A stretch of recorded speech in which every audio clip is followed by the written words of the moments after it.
أيها الإخوة والأخوات، السلام عليكم ورحمة الله وبركاته. أيام 10 ذي الحجة فضيلة جدا وأعظم الأيام عند الله سبحانه وتعالى وأحبها.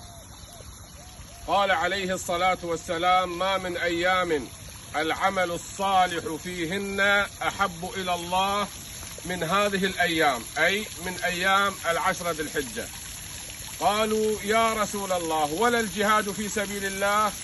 قال: ولا الجهاد في سبيل الله إلا رجل خرج بماله ونفسه ولم يرجع بشيء.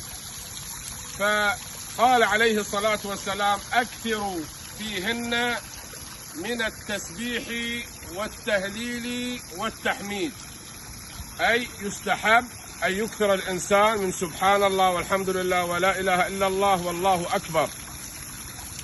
وقال من العلماء: هن أفضل من أيام 10 الأخيرة من شهر رمضان المبارك، لها فضيلة عظيمة، فيها يوم عرفة.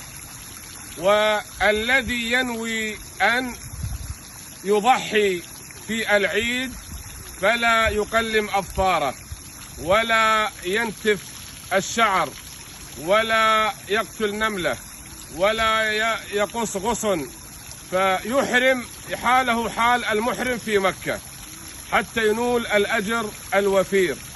فلا تفوتنا وتفوتكم هذه الفرصة العظيمة والفضائل الجمة.